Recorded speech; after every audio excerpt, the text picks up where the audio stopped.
Please come, you recognize your colleagues. But in the meantime, please, the State House Choir, entertain us. We have a break as the UK ambassador recognizes your colleagues in 1 minute. Thank you. I promise you I'm not going to make 2 speeches, but I was asked to recognize my brother and sister Balozis who are here.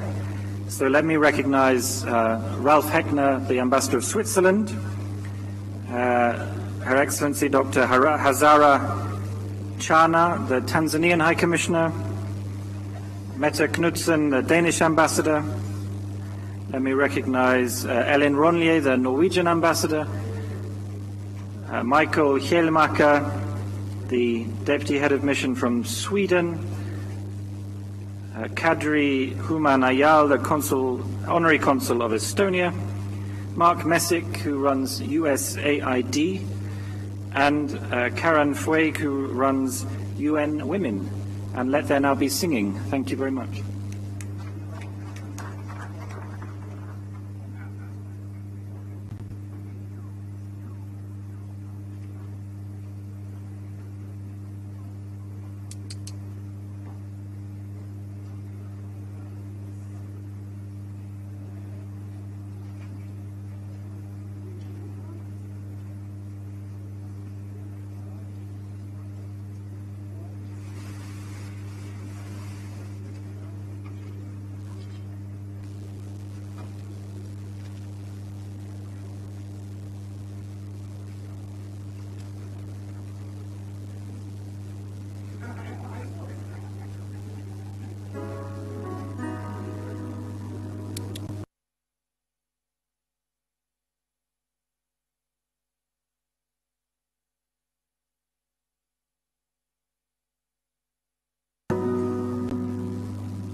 Thank you, State House Choir. We shall call you in a minute. So please excuse us for some few minutes so that the leader of the majority party can come in the Senate, that is Senator Kipchumba Murkomen. Thereafter, we shall continue with the entertainment, and then afterwards, then we shall go direct to the first panel that is comprised of Professor Nyang Sumukanti, His Excellency Mutahi Kahiga, Governor for Nyeri, Governor Mohamed Kuti for Isiolo, Governor Nanok Turkana, Governor Alfred Mutua, Governor for Machakos, Francis Kemenia, Governor for Nyandarua County, and also Cabinet Secretary Cecily Kariuki, Ministry of Health, and Dr. Peter Kamunyo. Please, we now invite the leader of the majority party in the Senate, Kipchumba Murkomen. Karibu.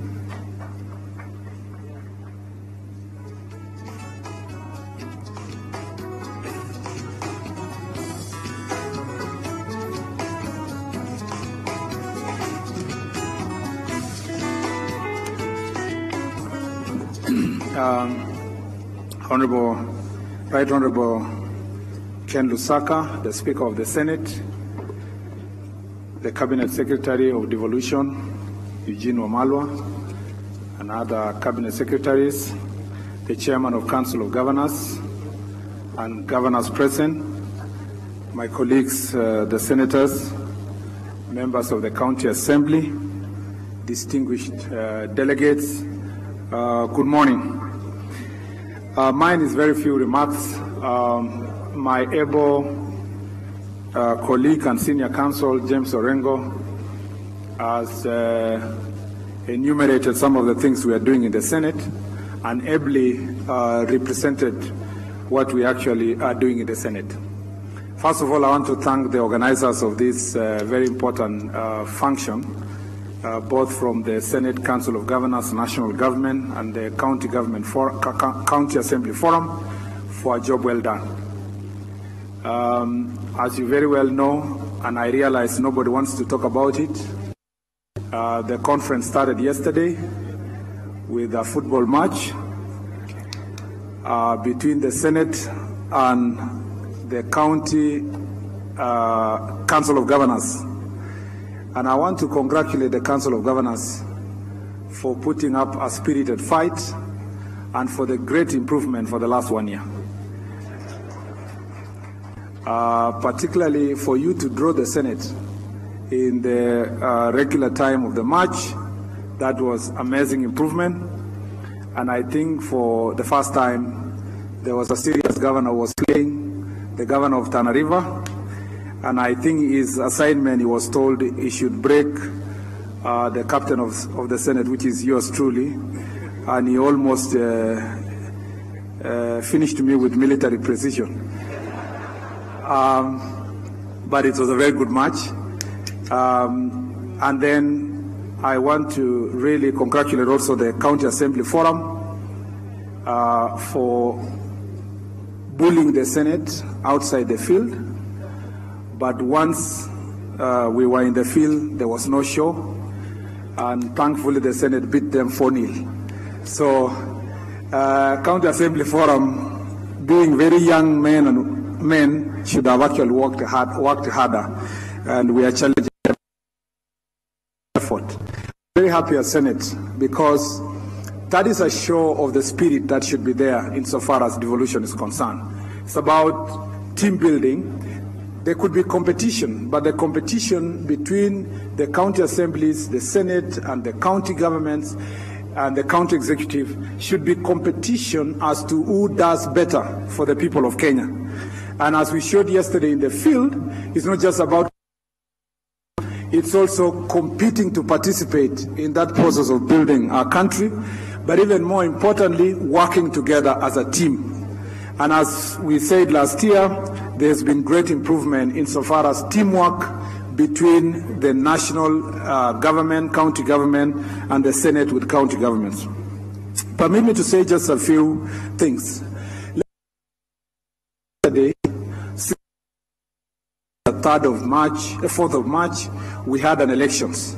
Now we have spent 6 years as leaders, and some of us who have had the privilege to serve in the first dispensation of the devolution in the Senate, and some in the counties, bear witness to the fact that there is great improvement insofar as our relations. Number two is that we have a special year ahead of us. A special year because we have certain things that we are going to do that will have a great impact on devolution. One is we have the census that is coming up. Now, credible data and credible information is extremely necessary for us in the Senate and as a country, insofar as getting the right people, getting enough resources and the right resources being apportioned to the right people. As a Senate, we are in the process of forming a special select committee of the Senate of census this year with a desire to ensure that credible data is going to be achieved that will inform the second most important also thing that is going to happen this year is that we are going to review the formula and this formula of horizontal sharing of resources among counties is also extremely important. There are many representations that have come from various counties. There are concerns that division of capturing critical information that relates to various sectors. We are aware that Commission of Revenue Allocation is already on a draft formula which will be presented to the Senate finally. We urge all the stakeholders to participate robustly with the Senate in working on this formula so that the final product will be not only providing a mechanism for development of the country, but also in an equitable manner to ensure that we safeguard the most critical sectors in our country. Number three, I think 6 years down the line, in line with the theme that we have this year, which is review, I want to submit to us that as we measure the delivery of services, we moved into devolution without relooking at the national policy framework that is dealing with critical sectors in the country. The first one for me is the health sector. Though we have a law that looks at matters of health, I still think that the guiding policy at the national level need to be relooked at. And we need to have a policy framework that is participatory, that is not down, but is down up. I understand that we have the universal health we have also the pursuit of the Big Four, which health is inside there, but we still need a proper guiding policy framework that provides clearly what is a referral hospital, what will be a function of county government, which resources would remain with national government, which resources should go to the county, who does policy and who does implementation in a manner that is achievable and in a manner that is measurable, so that when we talk about measuring results, there must be a proper guiding policy. Number two is that we have a big problem in the agriculture sector. Although we blame counties that they must deliver on the agriculture function, the reality is that the policy framework we are using as a nation is the only policy framework that was there before the last 6 years. And I think we must sit down and come up with a clear policy framework that we will be able to tell ourselves, is it the role of counties to ensure that the farm inputs, including fertilizer, is going to be delivered to the farmers, or is the function of national government? Is it the role of county government to deal with extension services, or is the role of national government? Is it the role of national government to deal with prevention of diseases, or is the role of county government? And I want to challenge the Minister of Devolution here and the CS that is in charge of agriculture. I believe that the reason why the Ministry of Devolution was put in place is to be the eye of the cabinet insofar as looking at issues of devolution is concerned that come across the country. I think it's important in this very significant year that we sit down and say we want to have a proper policy framework that will avoid this blame game that we have, because everybody goes to the counter and says the government has failed to provide this service. The national government, you say the cabinet secretary has failed to provide. We need a proper guiding policy framework. When I was in the task force on devolved government, there are some of the things we pushed. I wasn't a senator then, especially on issues of policy. For example, we wanted the country to have a loans and grants council. Now there's a debate in the nation. I remember sitting with Professor Mutahi Kang'u, former Governor Malombe, and myself as a small committee of the task force, and we pushed for Loans and Grants Council, which was equivalent to the Loans and Grants Council in Australia. And now I see a great debate across the country about how loans are used, how grants are divided and distributed across the country, and whether the loans are manageable or not. It is important now that the ministry of, that us actually, it should not even be a ministry issue. We must agree as national and county governments that if this will be the way we want to go, we are ready in the Senate to introduce law that will create an independent entity called Loans and Grants Council, whose responsibility will be oversight matters that are related to the country. The third thing I want to say is about oversight responsibility. We in the Senate take our role robustly. We have asked for allocation of resources from the National Assembly that will ensure that the senator will play a role insofar as auditing and implementation of functions in his county. We are in the final stages of agreeing on the legal and policy framework for that in the Senate. We believe that in the next few months, we should be able to come as senators to our own counties and do an objective oversight where we get proper data, where I can go to my county and say, the county government is saying they have established a county referral hospital called E10. They have put this number of resources. They believe that this is what it needs to do. I want to be able to have some resources to do an independent audit, which will inform a decision that will be made in the Senate as to whether a particular function should be dealt in what manner. That objective process, we believe, we will work together with the county assemblies, and we will be able to work Auditor General. We will work with the internal auditors in the county government, and we will ensure that that function is acted in a manner that will benefit the people of Kenya. The last thing I want to say, I want to thank Senator Orengo because he has captured a very important issue in relation to the importance of the handshake in providing a proper and good environment for us to be able to work together. Of course, you know, we still have challenges there that I wish this handshake was for everybody. And I wish everybody was treated in supporting government policy together, because there seems to be, as they say in Animal Farm, some animals are more important than others. Because my sister Aisha Jumwa is actually being accused of extending that handshake beyond the palms of the hands of the two leaders. It should have just remained there. And I think as a country, we must address these contradictions, because if you wake up and tell people that we are all supporting Big Four agenda, then you go and get your members and charge them for supporting the Big Four agenda and government policy. I think those contradictions must be dealt with so that we can have an environment that is going to be conducive for everybody to work together. And when we say we work together, we should not put political interest in place. And lastly, on matters of corruption. In the Senate, we have done a lot of good work in pushing for accountability through County Accounts Committee. Institutions of the EACC and DPP will take our recommendation seriously and take it forward. We also believe in the Senate, because governors have been accusing us of weaponizing accountability as a political tool for competition. This year, or this term of Senate, we have pledged that we will do our work objectively using the committee. We will use institutions of governance to do their work.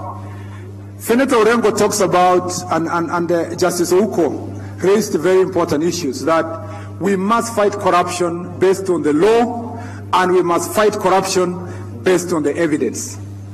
Now, there are people who are arguing across the country that as a result of politics, as a result of handshake, And as a result of resolve of politicians, we are now fighting corruption well. That the judiciary is now doing well. That the DPP is now doing well. That the DACC is now doing well. There lies the danger in this nation. If our independent institutions are waiting for political goodwill, are waiting for directions from politicians, are waiting for politics to be at the center stage of the judiciary is waiting for politicians to act independently and decisively on matters corruption, then as a nation we are doomed. Because politicians come and go after 5 years, and if one of them has an influence on independent institutions, then it means the one who is coming will also come and have a different influence on those independent institutions. I speak as a person who is a Jubilee member and a leader of majority in the Senate. I want to tell my colleagues and all of us who are politicians, let us leave independent institutions from EACC to DPP to the judiciary to do their job without our directions, without our instructions, without us trying to push our political agendas through independent institutions. Because if one person will have a say about independent institutions that are fighting corruption, if one person will have a say about how judiciary will do their job, if judiciary is going to be directed whether they will give bail or not, if judiciary will be directed whether they will give interim orders or not, it means therefore, if I disagree with Governor X and I have the powers over the judiciary, I have the powers over the EACC, I have the powers over the DPP, I will use that weapon and powers that are with me to be able to punish my competitors and my enemies. Let us as a nation allow institutions to be so independent, like Orengo said, to be in the level of the one of Israel, where they can even investigate the most powerful people in the country without them asking for directions from anybody. If we do so, we will have a nation that will last beyond our temporary powers that we have today, and we have a country that we can ever say that we established a nation that we can bequeath our children and our grandchildren. Thank you, and may God bless you. Yes, thank you. Before we go to the panels, allow me to call Kagio Catholic Church. Then they do one song, and then thereafter there will be State House Choir again for some few songs. Then thereafter we shall go straight to the panel as we await the President. So therefore, members of the first panel, be on standby. But in the meantime, let us have a presentation from Kagio Catholic Church with one song. Then thereafter, State House Choir with 2 songs.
Johnny Kirinyaga, County Kirinyaga, Johnny Kirinyaga,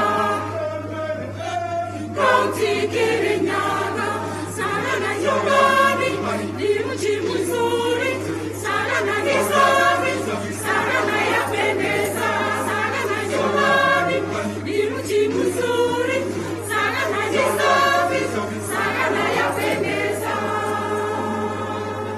ukifika Mwea tu, utashanga, mchele, hauchelewi, wali, utakula mpunga, haukungui Mwea inarisha Kenya.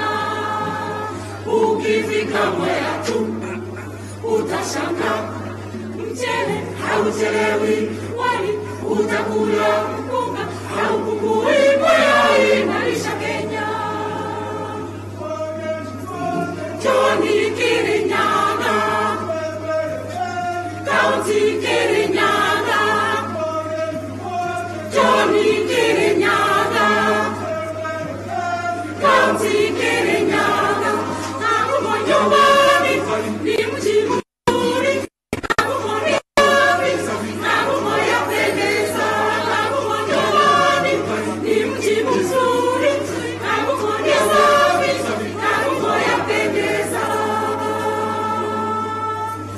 Tushikane mikono pamoja, na tujenge kaunti yetu pamoja. Gavana, seneta na wabunge, wajumbe na wananchi wote. Gavana, seneta na wabunge, wajumbe na wananchi wote.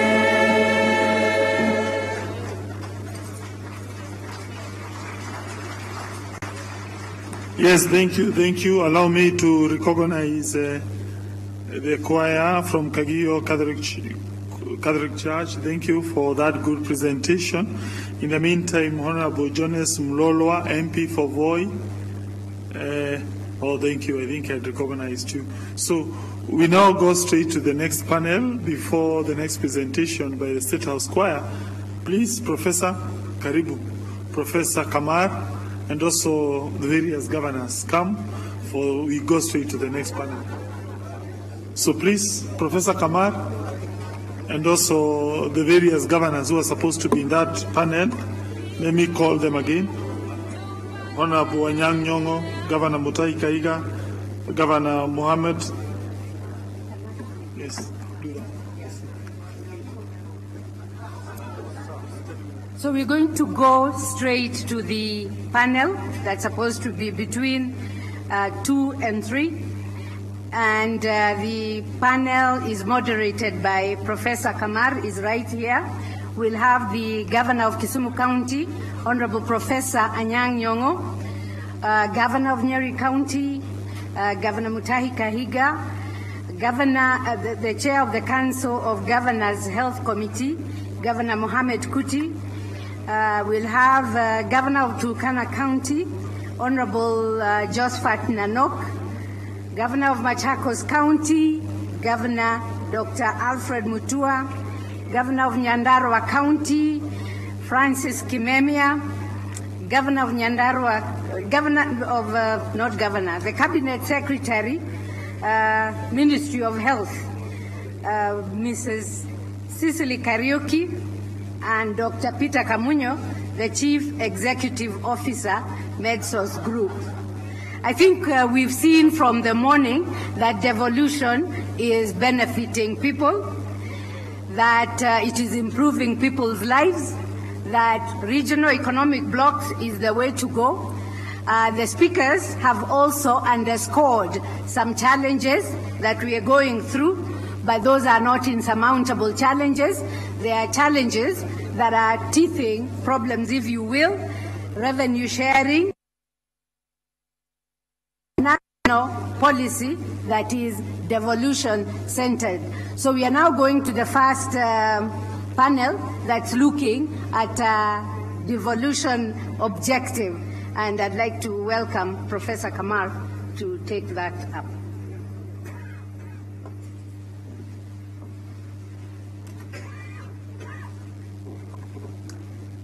Thank you very much. Welcome, CS.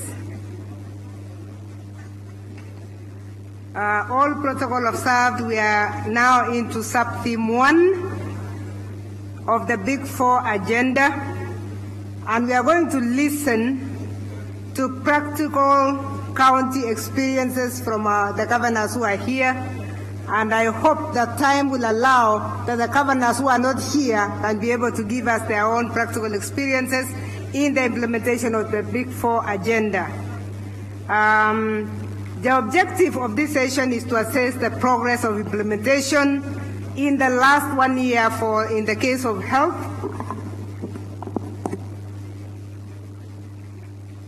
In the last 1 year since the launch of the Big Four, in order to showcase also good practices where they are applicable, and at the same time we are going to look at strategic interventions that have been put in place by the various governors to fulfill or to see a seamless implementation of the Big Four.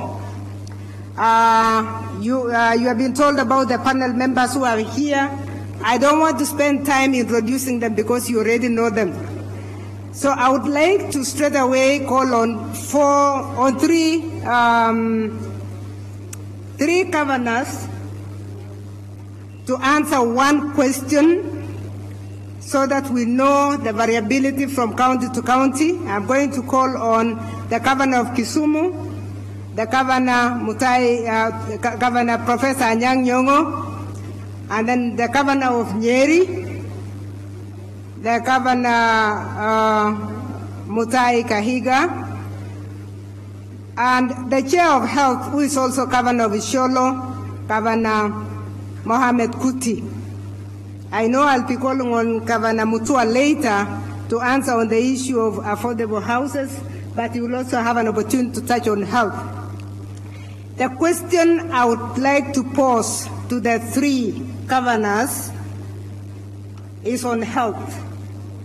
We'd like to listen to their report card as far as health is concerned, the achievements that they have had in the last 1 year, so that we know what progress we are making. While at it, I would like to ask the three governors also to touch on their implementation strategies and their planning strategies. What is it that they have in place moving forward? We know when it comes to health, there are many who are affected. There are those who are affected directly and those who are not affected directly. When we are talking of health, we are talking of both curative and we are also talking of preventive. What strategies do you have in your counties for preventive and curative? And I say this because it affects different constituencies differently. When we talk about health, the ground, there is a cluster of people called women, and women are affected whether they are well or they are sick, because when they are well, they are dealing with themselves when they are carrying their babies and when they are dealing with the babies who have been born. So I want the three governors to also tell us a little bit on how they have approached this constituency of women when it comes to health. Food security is the other area that is fully devolved as the second of the Big Four. We have governors from producer counties and governors from consumer counties. And when I say consumer counties, they are talking of those who are depending on other counties to be self-sufficient. When we talk of food security, we are talking of security for all of us as Kenyans. So we are talking of those who must sustain the production and the importation from the other counties. And I'll be asking Governor Governor Francis Kimemia from Nyandarua to look at agriculture as a producer. And I know you have two governors, particularly the governor of Trans Nzoia, and the governor of Uasin Gishu, who are heavy producers, who might want to chip in at a discussion point. What strategies do you have to ensure that we have sustainable production and food security? I'll be asking the same question to the governor of Turkana, coming from a place that does not produce.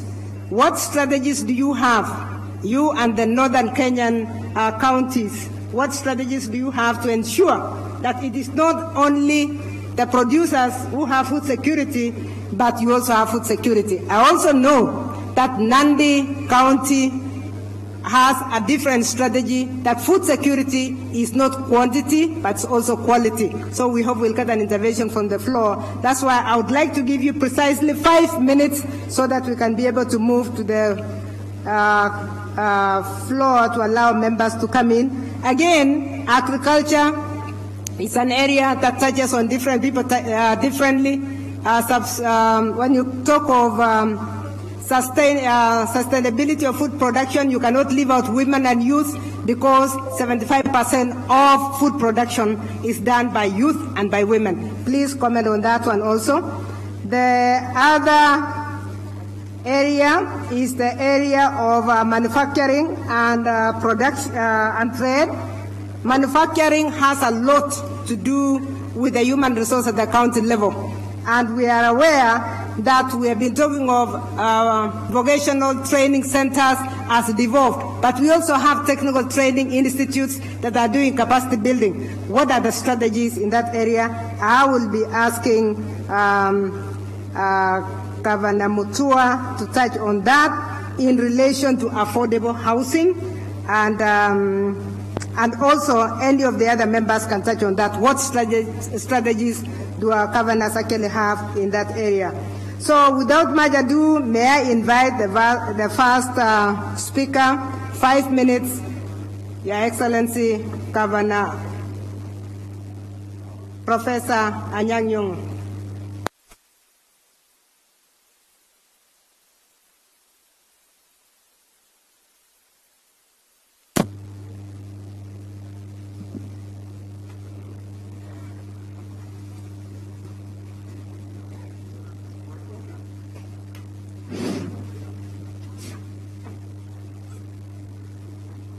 Hello. Yes, thank you very much. Thank you very much, Madam Chairperson and Moderator. The Agenda 4 that we have been dealing with, in particular the 4 pilot countries, is for universal health care. Now, you all know that the struggle for universal health care has been with us in Kenya for a long time, but finally, after many years of trying to deliver universal health care, the government decided to focus specifically that this now should be done, given the fact that health has been devolved to the counties, that the national government should work very closely with county governments in delivering universal health care. There are 3 issues involved in universal health care. 1, accessibility to health facilities.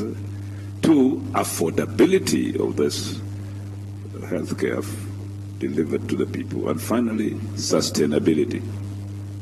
There is no need starting something which cannot be sustained over a long period of time. This means, therefore, that both at the national level and at the county level, we should understand the population that we're dealing with in terms of having health universally accessible, affordable, and sustainable in our nation. It's therefore important for both the national government and the county government to come together and know the data, the information on the ground on the status of our healthcare system. What we did in Kisumu County was first and foremost do a gap analysis. Given the extent to which we have health problems in our counties, diseases prevalent, demand by various sectors of society for access to certain types of healthcare, what was the state of affairs? What gap do you have in terms of facilities, equipment, medical commodities, and personnel? if indeed we're going to respond to a population of about 1 million people that needs to access this healthcare sustainably. We found, therefore, that we had quite a number of gaps from the dispensary to the health centers, the county hospitals, to the referral facilities, in terms of equipment, medicine, doctors, nurses, and the clinical officers. Working closely with the national government, it was therefore decided that the best way to deal with this, especially the pilot countries, is to make maximum and efficient use of what we have, notwithstanding the gaps, while working on filling the gaps. And the best way to make maximum and efficient use of what we have was to make the referral system functional. In other words, when a patient reports to a dispensary for attention, and the dispensary can take care of that health problems, then the matter ends there.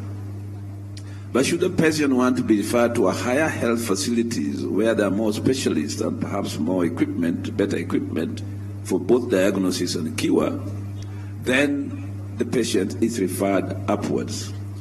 Now, this re-engineering of the referral system in the counties has been an extremely important aspect of delivering universal health care. In the case of Kisumu County, we use what is called the hub and spoke model. We take the sub-county hospital, which should deal with certain cases, not referred to the county referral facility, and it acts as a hub for receiving patients from the lower down health facilities like health centers and dispensaries, so that most referred patients can be dealt with at the hub, at the sub-county level. This meant, therefore, that he had to decide what kind of health care we needed to deliver at the sub-county level. One of the biggest population in counties that need attention all the time in terms of health care are women and children. So the mother-child health condition, the mother-child health demands, is extremely important to understand in terms of equipping the dispensaries, health centers, and sub-county hospitals. Let me give you an example. We know that we've been having an unreasonable high level of child and maternal mortality, way above what we should be having at this time in history. And quite often this comes as a result of the fact that when mothers go and seek attention at childbirth at the dispensary or health center or sub-county level, they may have the personnel, but they may have the equipment. They may have the equipment, not the personnel. So the two must be re-engineered. We found, for example, that a lot of mothers who went for attention at the referral facility or at the time of childbirth needed cesarean section. Quite a lot of this cesarean section could be done at the hub level.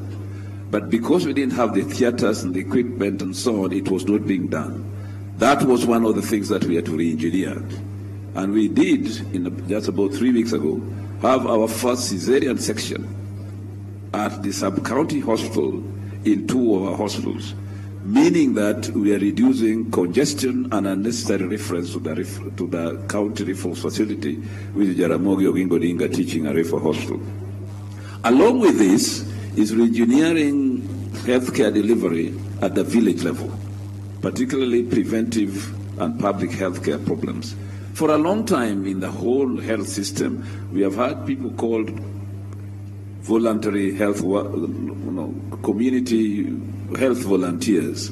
In other words, these are men and women who take care of health matters at the village level but are not paid, or perhaps given some small stipend to encourage them. We discovered that these people were extremely important in preventive and public health care. and treating them peripherally as people who are kind of marginal to the health system was actually doing a disservice to the health system. Rather than call them community health volunteers, we transform workers integrated in the health system and therefore are very useful at the village level in dealing with preventive healthcare. They are also very important in getting data at the dispensary level on household information. We need to have in the new universal healthcare system persons being registered at the primary healthcare level where their data is stored, 30 seconds, which will be entered into the electronic health records, so that when you are treated at one level of a health delivery system, you don't need to repeat your story at higher levels of health delivery system when you are referred, because your information is available in the electronic health records of the county. Finally, Madam Chairperson, it is extremely important that in delivering universal health care, that the county governments and the national government work very closely together so that we can synergize our efforts. I must say that the CS, Madam Cicely Kariuki, and her team has done very well in working with us.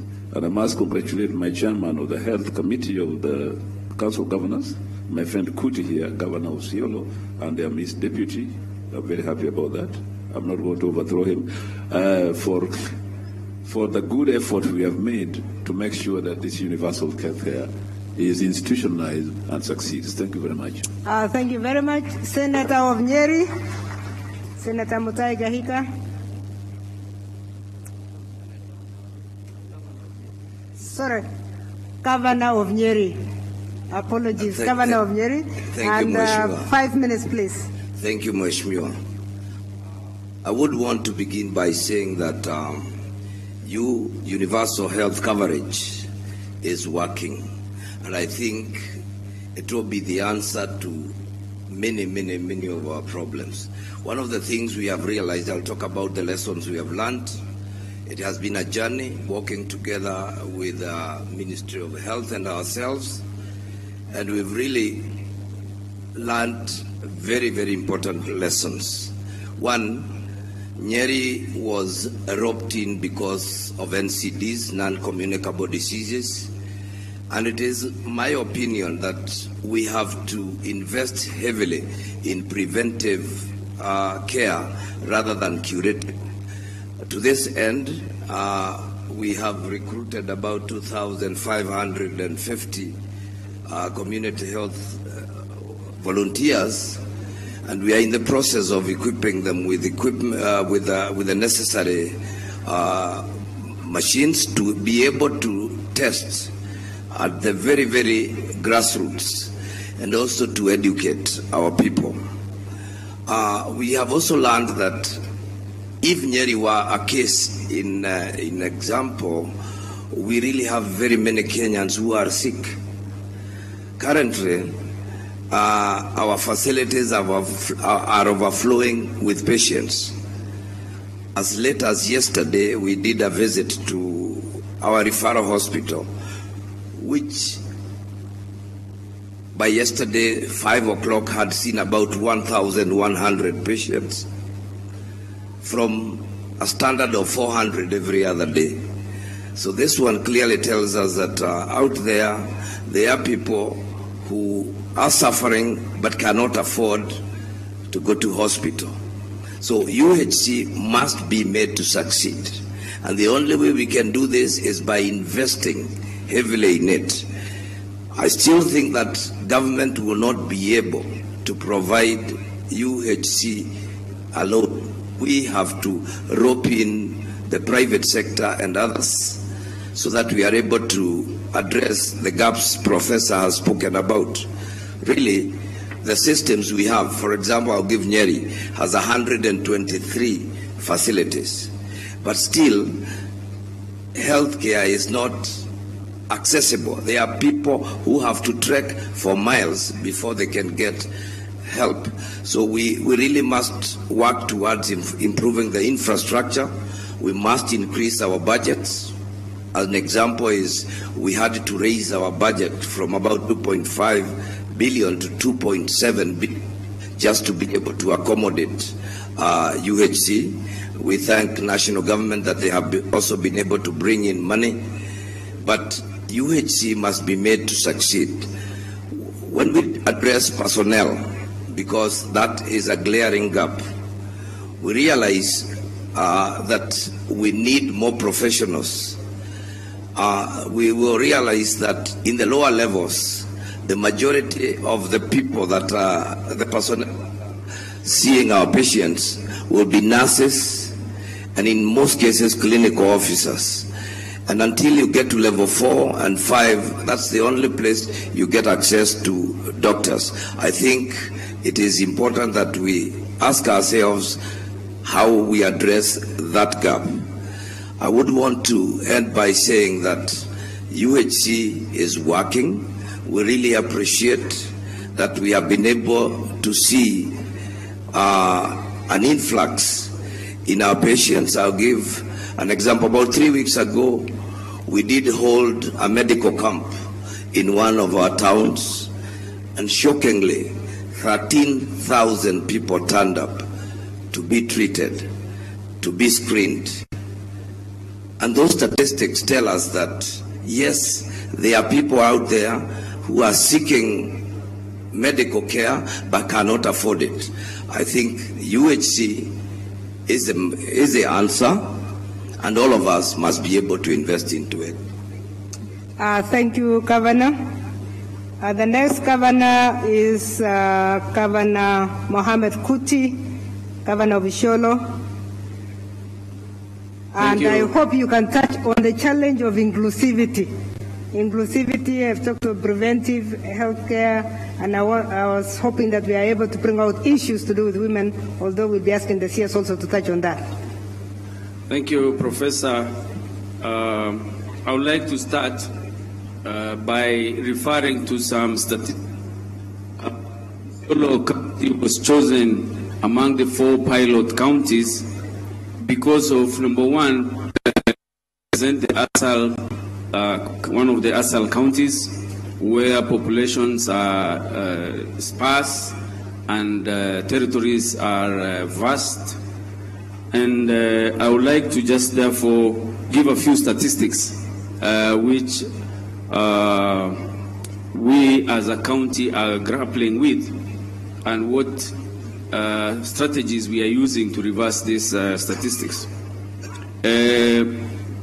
Maternal mortality, which is an indicator, one of the health indicators in Isiolo County, is very high. 790 women die out of every 100,000. We have maternal mortality or infant mortality of 154 out of every 1,000 children born in Isiolo County. Isiolo County is one of the 25 counties that contributes to 26% children in Kenya who are under 5 having various forms of malnutrition, whether stunting, acute, or chronic malnutrition. The normal distance between health facilities as provided by WHO is supposed not to be more than 5 kilometers. In Isiolo, my constituents travel over 49 kilometers to the nearest. The average distance between health facilities in Isiolo is 49 kilometers, which is more than 9 times they are provided by WHO. So the strategy to therefore address this, we as a county have taken the strategy of community health as the most important strategy to reverse this trend. And in the past, before, while I was a medical student and a medical doctor in Isiolo, after I finished university, the community health workers did a lot of work and they were well organized, and that system fell apart. We are now in the process of revamping our community health strategy and our community health service and we have also partnered with other organizations which will help our community health system to be strengthened. We want a scenario where, because the distances between health facilities are far apart, we want the communities themselves to be trained and to be able to manage and to prevent causes of like diarrheal diseases. We want to make sure that the communities appreciate the fact that mothers, expectant mothers, need to move to a near health facility. If they have any complication, they have to attend at least 4 antenatal clinics. So our strategy is therefore the first and foremost to improve the first line of defense, which is community health. Secondly, we want to move, and that is to improve, as Professor has said, we must strengthen the referral system. We must make sure that as many as 75% of our people requiring medical attention get that attention at, if not at the community health services level, then at the dispensary and at the health center. 75% actually, if these facilities are working very well, 75% of the cases could actually be managed at that level, so that level 4 and level 5 actually then become teaching and referral facilities and take care of more complicated cases, and therefore we will be able to manage our systems much better. So that is our strategy, and we hope to look at this strategy after 1 year to see how it has improved those very bad health indicators as seen in the maternal mortality, infant mortality, the malnutrition status. We are also working to reduce that distance of 49 kilometers that people travel between health facilities. As we are talking right now, we have revitalized, or we have actually improved services at the sub-counties. When I was a medical doctor, mothers will travel from Merti, which is 200 kilometers, after being in the hands of a traditional birth attendant 10-20 kilometers inside. And they take, like, I want to give a story of a mama who, let's say, is in a place called Malkagala, which is like 10-20 kilometers away from the nearest health facility. She will be in the hands of a traditional birth attendant for 5 days, for 3 or so days, and then come to the health facility, which is the nearest one, Merti, which is a health center, stay 2-3 days because of lack of transport, and come to Isiolo after she has spent at least a week in labor, or even 8 days in labor. This mother will be exhausted, the baby will even have passed away, and the cesarean section that I used to do will go either way because of that delay. Now, Merti, which is a sub-county, we have developed to the level that Merti can do cesarean sections now. Garbatula sub-county also we have developed to the level that it can be able to do cesarean sections. As we are talking now, cesarean sections actually are happening in Merti, which the mothers now can only travel less than half the distance they used to travel to have these services. Therefore, as much as we are improving the community health service and making sure prevention is put in the hands of the community through training, through partnering with organizations, we have this organization which has hit the headlines called Living Goods, and they train using technology. They have smartphones, and to enable the mama or the volunteer to know today house X have a mother who is expectant needing to go to ANC clinic, or a child in house Y needing to go for immunization, or today they are supposed to train the community how to prevent diarrheal diseases and how to diagnose cholera. And this way, therefore, once we deal with that, we now want to improve the level 5. And this is where UHC has really helped us, because one of the most important problem is availability of medicine in any facility. And I would just like to say that UHC is working. Medicines are now available to all our facilities, because now we are drawing from KEMSA. The funds have been sent by UHC to KEMSA, and hospitals now can draw.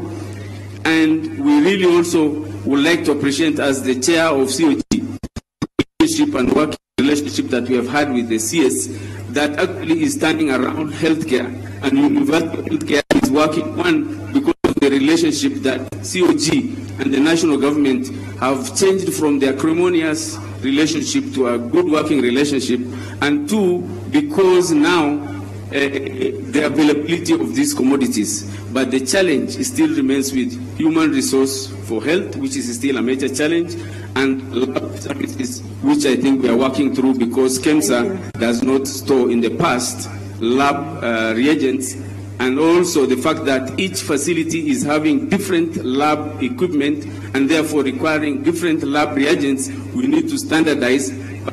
After saying that, now Isiolo outpatient clinic at the level 4 is fourfold in terms of attendance. The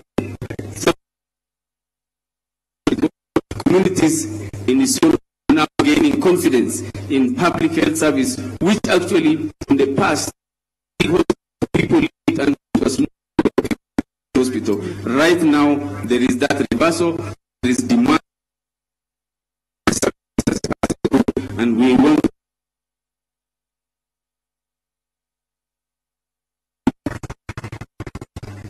With that, I think we can now go to the CS. I think that's a very good point. The last point on the linkage between the national government and the county governments has come out clearly, that now the mood is good. CS, could you expand to this forum? You are put in place since the launch of the UHC, and while at this you could also tell us about interventions on the primary health care and the women, because we know they are affected, as I said earlier, whether they are well or they are sick, they are the most affected in society. Thank you. Thank you very much. Thank you very much. I join the governors in confirming that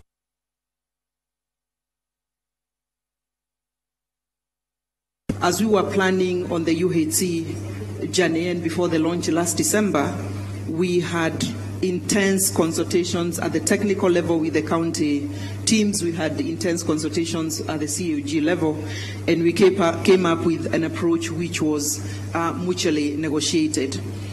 On to the strategies, I would want to be emphatic that we have seen a health system which has been more focused or biased towards curative care. People, Kenyans, have to get sick to then be attended in health facilities. We are saying if UHC has to be sustained, which is the determination of both the counties and the national government, we have to invert the pyramid and invest more around the preventive and promotive health care. And that approach is as simple as perhaps it was when we grew up, that prevention is better than care. And that is the basis of preventive health care. The strategies that would come with preventive and promotive health care would include, but not limited to, focusing on healthy lifestyles, the issues of physical activity, both for the school-going children, but also for the grown-ups, which is a sure way of keeping the non-communicable diseases away. The issues of diet and the diet we apply ourselves to, again, become an issue of promotive health care. Therefore, the whole range of nutrition and the linkage between agriculture and nutrition and also health care becomes imperative for us to refocus on the diet that we are exposing ourselves to. Issues of immunization, again, being preventive. Children below years 5 must be taken through the regimen for immunization as a way of the preventive care. Importantly, and my colleague Governor has talked to this, is that expecting mothers must be exposed to what they require to do by way of diet, by way of visiting health facilities, just to make sure that they are in order. I want to propose, therefore, it has been studied that investment in these very simple preventative and promotive healthcare strategies has a 10-fold return on investment. Countries that we have been studying and sharing notes with, including Cuba, which started UHC when they really were very low in terms of the economy, Thailand, which was very low when they started walking the UHC journey, realized that investing in the primary healthcare approach and focusing on preventive and promotive had a 10-fold return on investment. It means that if we are able to keep the population, the bulk of the population at that level, and avoiding taking them all the way to curative facilities when they are already sick, then I think we will be investing in the right place as a country, and that is the approach we would want to follow. We have the issue of the community health strategy, which already exists as a policy, and we would want to encourage all the governors to adopt and domesticate this policy. So that, again, it helps us with mobilizing attention and activities at the community level. We are currently working on the primary health care policy. The primary health care policy, again, just wraps in and brings all the moving parts of what it is I am describing here as a preventative and promotive healthcare approach. We have to also focus on issues of sustainability. UHC, we planned on an approach. We have to ensure that it is sustainable and outlives all of us. And to do this, then, we have to focus on legal and legislative framework that then is going to help in this.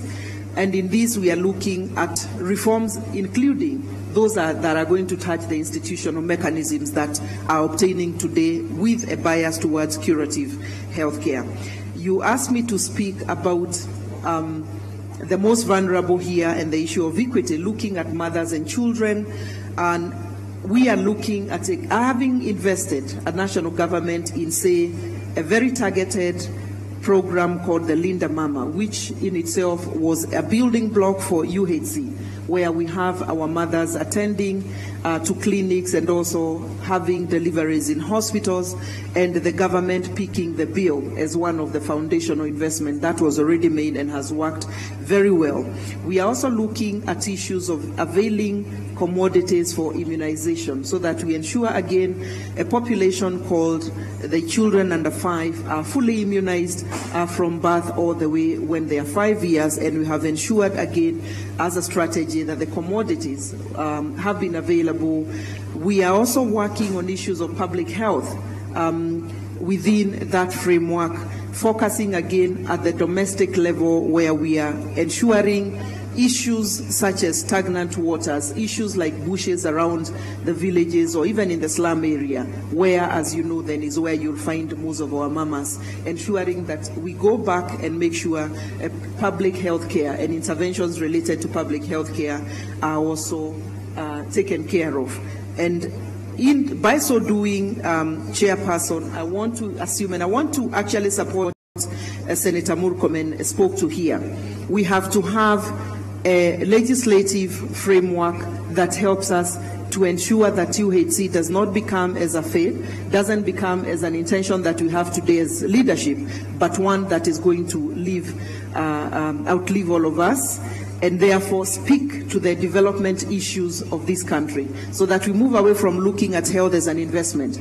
We look at it being an enabler of development, economic and social development. I want to thank you. Thank you very much, CS. We look forward to the day when what used to happen in the 60s when we were in primary school, and we used to have a lesson called health education. Some of us were shocked to see that there is now a day called the Day for Washing Hands. Day for Washing Hands was done in grade 1 in the 60s, and we finished those basic health issues. I don't know where we went wrong until there's an International Day for Washing Hands. With those, I would now like to invite one governor who is going to overlap. He's a member of the team that are piloted for universal health. but we are also interested in affordable housing, which touches Machakos a lot, because Machakos is a sister county to Nairobi, and most people are migrating towards Machakos, so I think you should be able to touch on that. Senator Machakos, Senator Alfred Mutua. I really need to apologize seriously about mixing these senators here and the governors. I'm very sorry about this. I think I've been talking to senators for so long. Your Excellency, Governor Dr. Alfred Mutua. Asante sana, Senator Professor.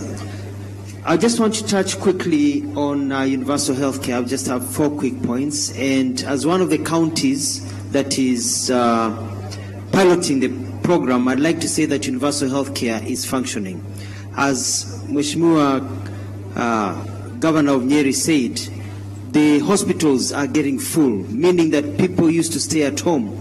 They had to choose between buying food for their children or going to hospital.